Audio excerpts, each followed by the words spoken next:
I'm in space.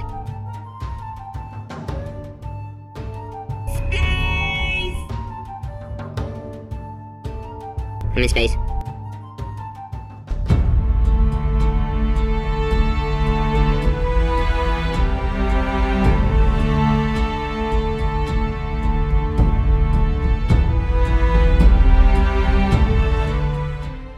Long awaited, much requested. I dug up the footage the other day. Finally, here it is, my take on futuristic tiles. We begin as always with our foundations. For this design, we have yet another set of measurements, and here they are. The walls will be made from single corrugated cardboard, so cut some strips that are 3/4 of an inch wide, and from those strips you can chop your wall segments. For this tutorial, let's build a single side wall tile.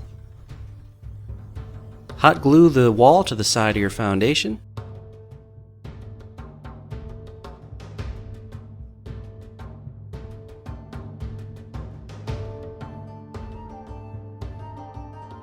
And then apply corrugation cladding.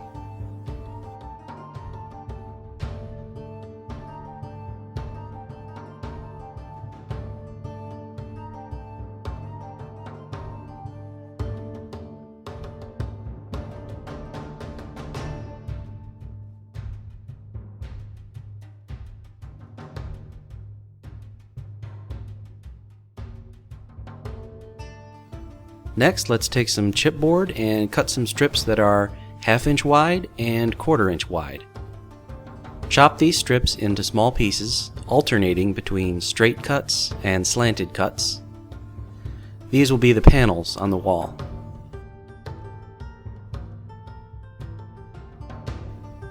Hot glue them to the wall, big ones on the outside, small ones on the inside.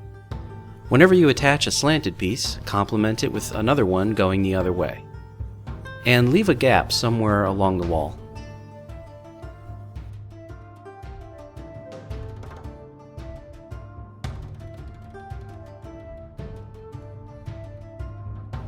Now select your favorite neutral gray, I'm using slate gray, and base all of the tile with it, except for the surface that will be immediately beneath the game spaces.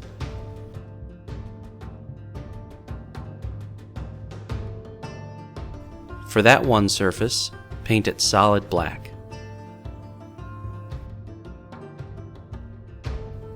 Now in the gaps you left in your wall panels, paint a stripe of color.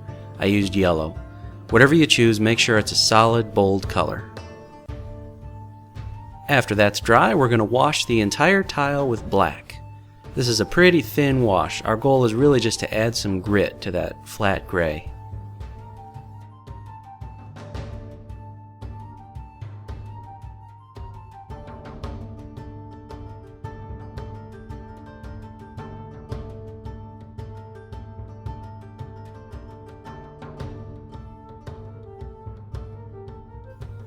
After that dries, use plain white and nick at the edges of all the wall panels. This doesn't take as long as you might think it would.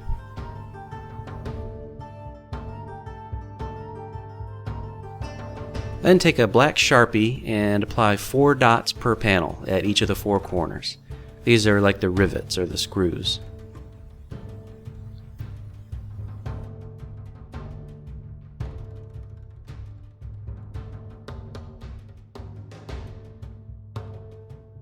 This is a plastic mesh that's used for some kind of sewing. I'm not sure what. I think it's called cross-stitching. Anyway, you can get it at any crafting store. This sheet is about 1 square foot and it was only 60 cents, so we're talking very, very cheap. I'm going to measure a little under 1 1/4 inches and find the nearest row, rounding down, and cut a strip of this mesh.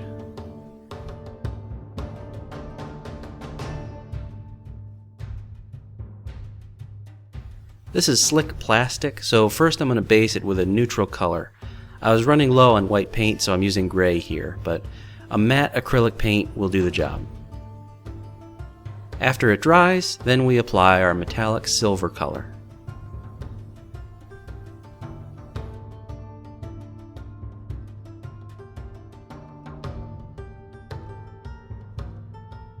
Now from this strip we can chop the pieces that we need. For the single wall, there will be 2 squares and 2 rectangles.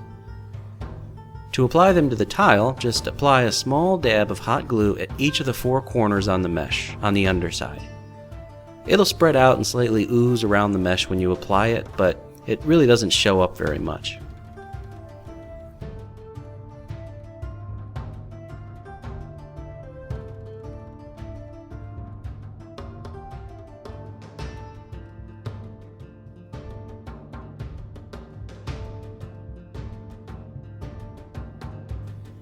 Before we go to the game table, here's 2 additional thoughts.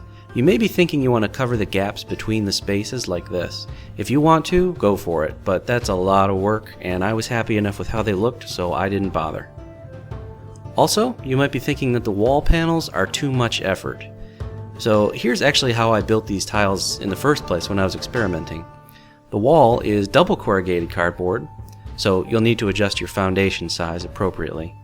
But it's double corrugated cardboard with cladding, and then I simply draw the panels on with a fine point Sharpie instead of the chipboard pieces.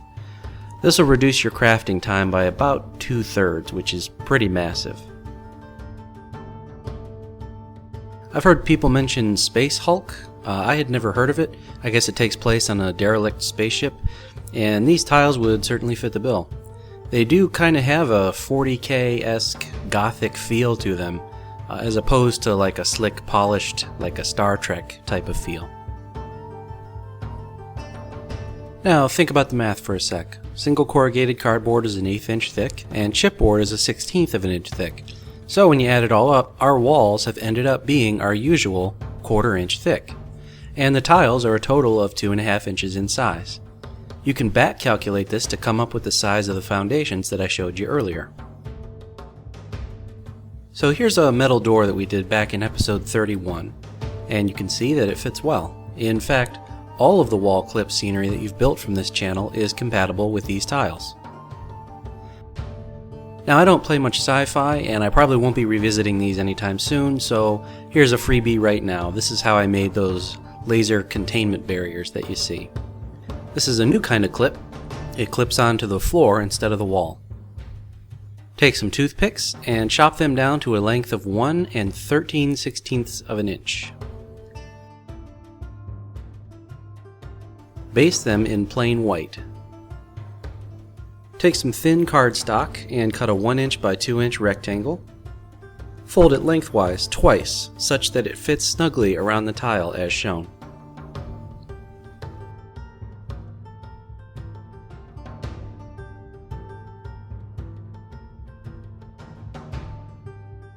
Cut 2 small bits of chipboard, about a 1/4 inch wide and a 1/2 inch long.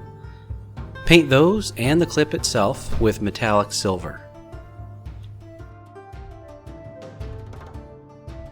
Paint the laser beams with a neon color. You'll probably need to do several coats later on, but those can be done in place, so just do the first coat for now. Now simply hot glue both beams to one of the chipboard mounts.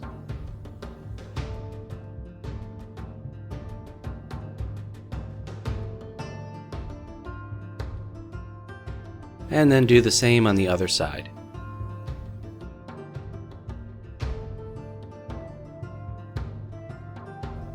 Lastly, hot glue both mounts to the clip itself.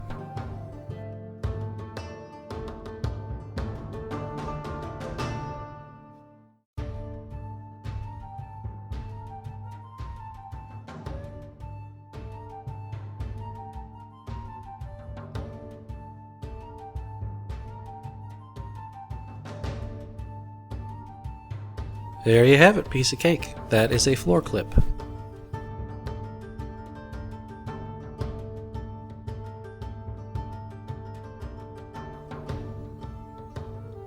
I am Wylock, thank you for joining me, and I'll see you next time.